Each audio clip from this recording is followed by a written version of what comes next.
जय हिंद, वंदे मातरम। स्वागत है आप सभी का आपके अपने चैनल बीएससी एमबस शिवम में। और मैं शिवम दुबे आपका बहुत बहुत स्वागत करता हूं। दोस्तों, BA BSc BCom first semester के स्टूडेंट्स के लिए संपूर्ण एनसीसी को मात्र 2 वीडियो में हम कंप्लीट कर देंगे। जी हाँ, बिल्कुल। जो क्लास आप देख रहे हैं ये आपका पार्ट 1 रहेगा और 1 से 2 दिन में आपको पार्ट 2 भी मिल जाएगा। बिल्कुल, ये महामैराथन क्लास रहेगी। इसके बाद आपको कुछ भी देखने की ज़रूरत बिल्कुल भी नहीं है। सभी यूनिवर्सिटीज़ के लिए ये जो वीडियो है बेहद इम्पोर्टेंट रोल प्ले करेगा अगर आप फर्स्ट सेमेस्टर के एग्ज़ाम में बैठने जा रहे हैं तब। दोस्तों, बात करेंगे पहले प्रश्न की। वीडियो स्टार्ट करने से पहले थोड़ा सा हम एक बात आपसे कहना चाहेंगे कि कंसंट्रेशन के साथ इस वीडियो को आपको अंत तक देखना है, ठीक है। फोकस इधर का उधर मत होने देना। और दूसरी बात बताएं कि मेरी जिम्मेदारी है कि मैं किस तरह से आपके माइंड में चीज़ों को फिट करता हूं, ठीक। बस आप कंसंट्रेशन बनाए रखना।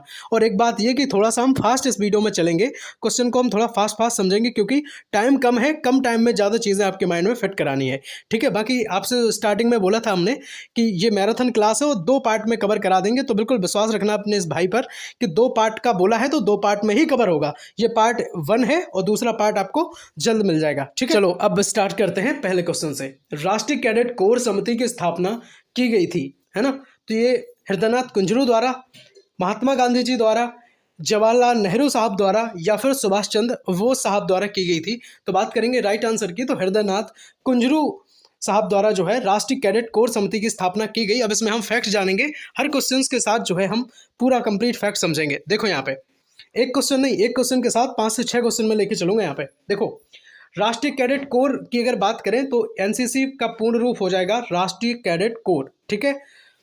ये क्या हो जाएगा भाई, नेशनल कैडेट कोर जो है आपका एनसीसी का पूर्ण रूप हो जाएगा। बात करेंगे स्थापना की, तो भाई साहब 1946 ईस्वी में हुई थी। इस समिति की स्थापना की मैं बात कर रहा हूँ कि जो राष्ट्रीय कैडेट कोर समिति है इसकी स्थापना 1946 में हुई थी। ध्यान रखना, राष्ट्रीय कैडेट कोर की बात अलग है कि वो स्थापना कब हुई, वो आगे आएगा अभी।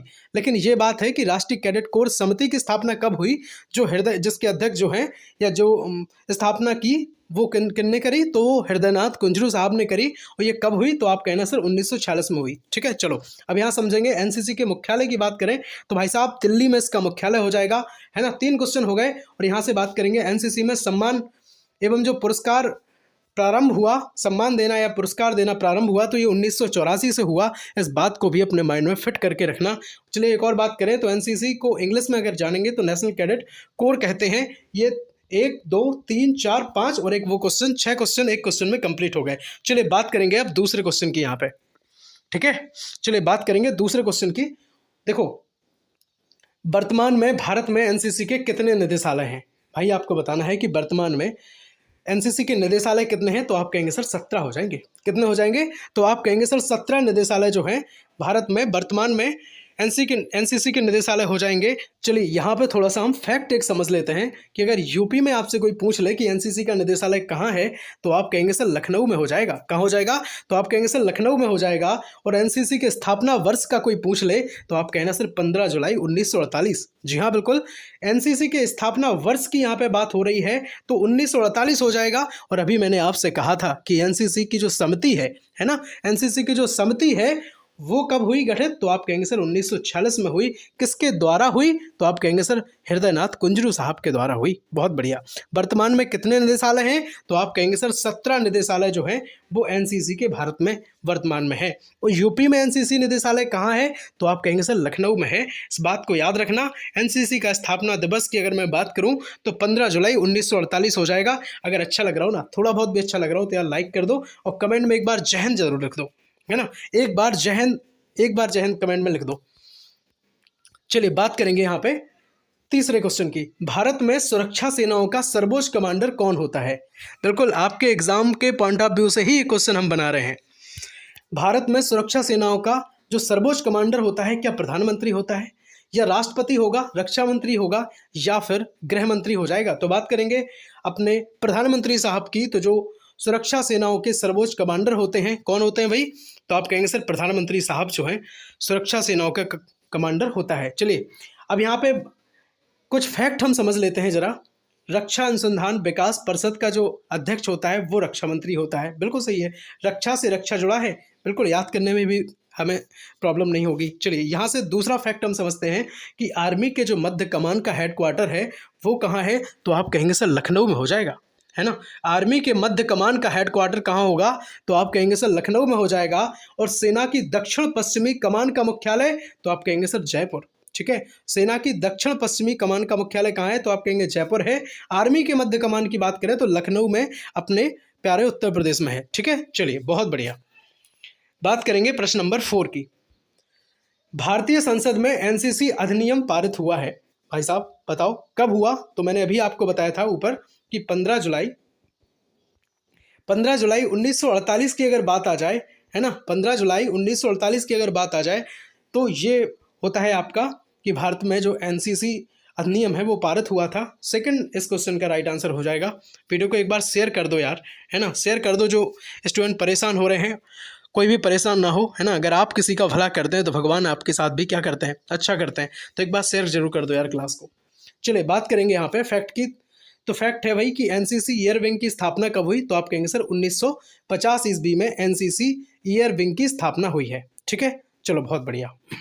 चलो नेवल विंग की अगर हम बात करें तो एनसीसी नेवल विंग की स्थापना कब हुई, तो आप कहेंगे सर 1952 में जो है नेवल विंग की स्थापना हुई है।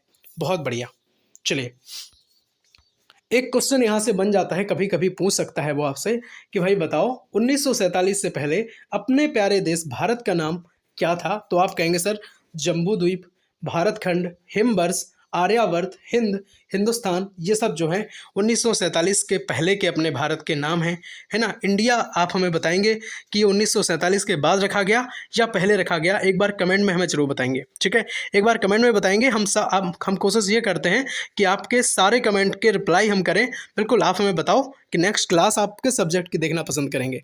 आपके सारे मेजर माइनर सबकी प्लेलिस्ट बनी हुई है, ये कोई मत सोचना कि 1 साल पुरानी है तो हम नहीं देखेंगे, सारी देखना है आपको। और कोशिश ये है कि जल्द नई नई मैराथन हम आपके लिए लेकर के आएँ। बस एक बार बता जरूर देना कि किस सब्जेक्ट की क्लास देखना आप चाहते हैं। बात करेंगे प्रश्न नंबर 5 की। भारतीय वायुसेना की स्थापना कब हुई है। भारतीय वायुसेना की स्थापना की अगर बात करें तो 8 अक्टूबर 1932 की बात यहाँ पे आती है कि भाई भारतीय वायुसेना की स्थापना की गई थी। अब जरा हम यहाँ पे थोड़ा सा फोकस यहाँ पे डाल लेते हैं कि देखिए इंडियन नेवी की बात करें तो 26 जनवरी 1950 को स्थापना हुई। कब मनाया जाता है इंडियन नेवी दिवस, तो आप कहेंगे सर 4 दिसंबर को भारतीय नौसेना दिवस मनाते हैं।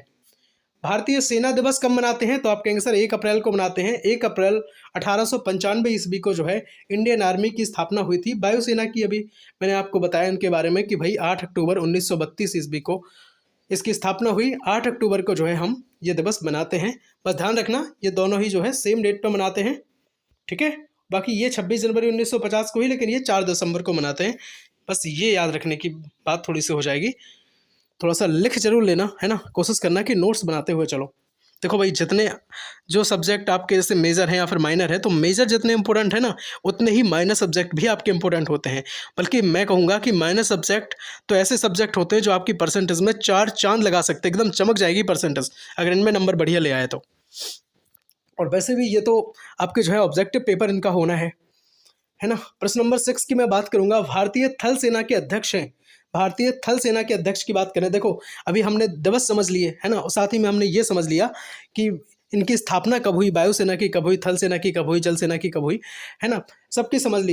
लेकिन इसके बाद जो है हम समझेंगे, यहाँ पे दिवस भी हम समझ गए, इसके बाद हम समझेंगे कि भाई बताओ कि इनके अध्यक्ष कौन है। चलो भारतीय थल सेना के अध्यक्ष की अगर बात है तो जनरल मनोज पांडे हो जाएंगे, लेफ्टिनेंट जनरल उपेंद्र द्विवेदी साहब हो जाएंगे, air chief marshal Amarpreet Singh हो जाएंगे, या फिर एडमिरल दिनेश कुमार त्रिपाठी जी हो जाएंगे। देखिएगा यहाँ पर देखिए अगर हम राइट आंसर की तरफ चलें तो लेफ्टिनेंट जनरल उपेंद्र द्विवेदी साहब जो हैं भारतीय थल सेना के अध्यक्ष हैं। वर्तमान में भारतीय थल सेना के अध्यक्ष उपेंद्र द्विवेदी साहब हैं। जरा हम समझ लेते हैं कि नौसेना का अध्यक्ष कौन है, तो आप कहेंगे sir admiral Dinesh Kumar Tripathi. Admiral Dinesh Kumar Tripathi साहब जो है नौसेना के अध्यक्ष हैं। वायुसेना के अध्यक्ष की बात करें तो एयर चीफ मार्शल अमरप्रीत, है ना, एयर चीफ मार्शल अमरप्रीत जो है वायुसेना के अध्यक्ष हो जाएंगे। एक बार कमेंट में हर हर महादेव जरूर लिख दो यार, है ना, लिख दो एक बार भाई। अगर अच्छा लग रहा हो, थोड़ा भी अगर अच्छा लग रहा हो, हेल्पफुल लग रहा हो तो यार लाइक कर दो यार एक बार। ठीक है, चलो बात करेंगे 7 नंबर प्रश्न की। एनसीसी में एयर विंग की स्थापना कब हुई, है ना। एनसीसी में एयर विंग की स्थापना की अगर बात करें तो 1950 में हुई। ठीक, ध्यान रखना भाई, कब हुई तो आप कहेंगे सर 1950 में हुई। चलिए ईयरविंग का हम उद्देश्य आपको बताते हैं ना। आप कह रहे होंगे सर कि ईयरविंग क्या है, क्या किस उद्देश्य से हम इसकी स्थापना करते हैं। देखिएगा भाई, पायलट एवं जो एयर अधिकारी हैं उनको भविष्य के लिए तैयार वो करते हैं, इसलिए ईयरविंग की स्थापना की जाती है। समझ गए बात। चलो, तो कब हुई ईयरविंग की स्थापना, तो 1950 में हुई। बहुत बढ़िया। चलिए, नेवल विंग की अगर बात करें तो एनसीसी में नेवल विंग की स्थापना 1952 में हुई। नेवल विंग क्या है, चलो यहाँ पे हम समझ लेते हैं। नेवल विंग क्या है, यह एक क्या है, त्रिसेवा संगठन है। त्रिसेवा संगठन मतलब नौसेना, सेना और वायुसेना शामिल हैं इनमें, जो देश के युवाओं को अनुशासित नागरिक बनाने के लिए लगे हुए हैं। समझ गए बात आप, बहुत बढ़िया। चलिए, शेयर जरूर करो क्लास को। देखो भाई, पार्ट 2 आपको देखना है, बिल्कुल देखना है, तो पार्ट 2 के लिए एक बार सब्सक्राइब कर लो यार अपना परिवार बीएससी एमएस शिवम। और ऐसा नहीं है कि केवल हम पार्ट 2 के नाम पर सब्सक्राइबर मांग रहे हैं ऐसा बिल्कुल नहीं है। आपका मन करे आप बिल्कुल करो सब्सक्राइब, है ना। अगर आप हमारी फैमिली बनना चाहते हैं तो बिल्कुल बन जाओ भाई। आपका बहुत बहुत स्वागत है। और साथ ही में हम आपको बताएं, बहुत सारी क्लासेस हम आपकी देते हैं और आपके तीनों साल हम बड़े काम आएंगे। आप देख लेना, आपकी एक से बढ़कर एक मैराथन क्लासेस हम आपको टाइम टू टाइम उपलब्ध कराएंगे आपके एग्ज़ाम के पहले। और सटीक क्वेश्चन जो है पहले से हम आपको पेपर में दिखाते हुए आए हैं, तो अपना रिकॉर्ड बिल्कुल कायम रखेंगे, है ना। आप जिस विश्वास से हमारी क्लास देख रहे हैं, कोशिश है कि उसी विश्वास पर हम कायम हों। चलेगा, प्रश्न नंबर 8 की बात करेंगे तो विश्राम की अवस्था में दोनों एड़ियों में अंतर कितना रखते हैं, तो भाई साहब 6 इंच का अंतर जो है विश्राम की अवस्था में दोनों एड़ियों में अंतर रखा जाता है। बहुत बढ़िया। विश्राम की अवस्था में कितना रखते हैं, तो आपने कहा 6 इंच का। बहुत बढ़िया। चलिए, अब कोई हमें बताएगा कि सावधान की अवस्था में क्या एड़ियों में अंतर रखते हैं, और अगर रखते हैं तो कितना रखते हैं, ये कमेंट में बता दो। ठीक है, देखो भाई, जो क्वेश्चन आपके लिए लेकर आए हैं ना, बिल्कुल सटीक क्वेश्चन है, आप समझ भी रहे होंगे इनके लिए। राइफल की कारगर रेंज की अगर हम बात करें तो 25 गज होती है। एलएमजी मैगजीन की क्षमता देखें तो इसकी क्षमता जो है वो 30 राउंड होती है। ठीक, चलो 9 नंबर का प्रश्न आपकी स्क्रीन पर। मनुष्य के शरीर में बताओ भाई, कुल अस्थियों की संख्या कितनी होती है। अस्थियां मतलब हड्डियां, हड्डियों की संख्या कितनी होती है, तो आप कहेंगे सर 206 होती हैं। चलो बताओ, पसलियां कितनी होती हैं, पसलियां बता पाओगे कोई, एक बार कमेंट में लिख दो अगर किसी को पसलियों के बारे में पता है कुछ। चलिए, प्रमुख पाचन अंग की अगर बात करें तो जो हमारे शरीर के प्रमुख पाचन अंग हैं वो ग्रसनी हुआ, मुख हुआ, ग्रासनली हुआ, अमाशय हुआ। देखिए भाई, अगर पाचन की बात करें तो मुख से शुरू हो जाता है, ठीक है, और ये कहाँ तक जाता है, सीधे छोटी आंत मीलियम में, है ना, ये सब करके होता हुआ, और आपका जितने भी बॉडी पार्ट्स हैं अंदर, आमाशय वगैरह, इन तक जाता है। चलो, एक बार हमें कोई अगर ये बताएगा कि आमाशय से जो है, जैसे आमाशय रस बनता है, वैसे ही यकृत किस रस का श्रावण करता है ना। यकृत किस रस का श्रावण करता है, किस रस को श्रावित करता है, ये हमें कमेंट सेक्शन में एक बार बताएंगे आप। चलिए, हमारे शरीर में जल का परसेंटेज अगर हम देखें तो 70% होता है, ये बात सबको पता होगी। स्वस्थ वयस्क की हृदय धड़कन 72 बार प्रति मिनट जो है हमारी हार्ट बीट जो है होती है। एंटीसेप्टिक दवाओं की अगर बात करें तो हल्दी हो जाएगी, आयोडीन हो जाएगा, है ना, टिंचर हो जाएगा, तो ये सब क्या है, एंटीसेप्टिक दवाएं हैं। आपको नया वर्ड मिला होगा, टिंचर, है ना, क्या मिला, टिंचर। भाई, हल्दी आयोडीन तो सुनी है कि एंटीसेप्टिक दवाएं हैं, लेकिन ये क्या हुआ, टिंचर क्या होता है, देखेंगे। यह आयोडीन और स्प्रिट का एक घोल होता है। इसका प्रयोग कहाँ होता है, तो आप कहेंगे सर घाव में सूक्ष्म जीवों की वृद्धि को रोकने के लिए हम टिंचर का प्रयोग करते हैं। बहुत बढ़िया, सही है कि नहीं। चलिए, 10 नंबर का प्रश्न आपकी स्क्रीन पर रहेगा। भारत के सर्वप्रथम एयर मार्शल का नाम क्या है, तो सर थॉमस एल्महर्स्ट जो हैं भारत के सर्वप्रथम एयर मार्शल हो जाएंगे। 11 नंबर का प्रश्न है, राष्ट्रीय साक्षरता मिशन की स्थापना कब हुई, तो आप कहेंगे सर मई 1988 ईस्वी में हुई। कब हुई, राष्ट्रीय साक्षरता मिशन मई 1988। भाई साहब, 2-4 डेटें हैं वो उसको आपको याद रखना पड़ेगा। जैसे भारतीय वायुसेना की स्थापना कब हुई, भारतीय थल सेना की स्थापना कब हुई, है ना, भारतीय नौसेना की स्थापना कब हुई, इनके दिवस कब क्या क्या हैं, और साथ ही में याद रखना है कि इनके जो वर्तमान में इनके कौन कौन अध्यक्ष हैं, तो वो सब आपको ध्यान रखना पड़ेगा। ठीक है, तो सबके नोट्स प्रॉपर बना लो और एक बार रिवाइज कर लो भाई, हो जाएगा, बहुत बड़ी बात थोड़ी ना है। चलिए, साक्षरता मिशन की मैं बात कर रहा था, तो 1988 मई में इसकी स्थापना हुई है। राष्ट्रीय ध्वज की लंबाई चौड़ाई का अनुपात 3:2 होता है ना, चाहे मीटर में रखो चाहे सेंटीमीटर में रखो, लेकिन होगा कितना, 3:2। बहुत बढ़िया। 13 नंबर का, स्वराज हमारा जन्म सिद्ध अधिकार है, नारा किसका है, तो आप कहेंगे सर बाल गंगाधर तिलक साहब का है। किसका है, बाल गंगाधर तिलक साहब का ये नारा हो जाएगा, सर कटा सकते हैं लेकिन सर झुका नहीं सकते। ये हमारे श्री चंद्रशेखर आज़ाद साहब का ये जो है नारा हो जाएगा। आप हमें बताएंगे करो या मरो ये नारा किसने दिया, है ना, करो या मरो का नारा किसने दिया। और अगर अलग अलग बातें हो ना कि किसने नारा दिया किसी ने और पॉपुलर किसने किया, ये दोनों बातें अगर कोई जानता है तो बहुत अच्छी बात है, कमेंट में लिखेंगे एक बार।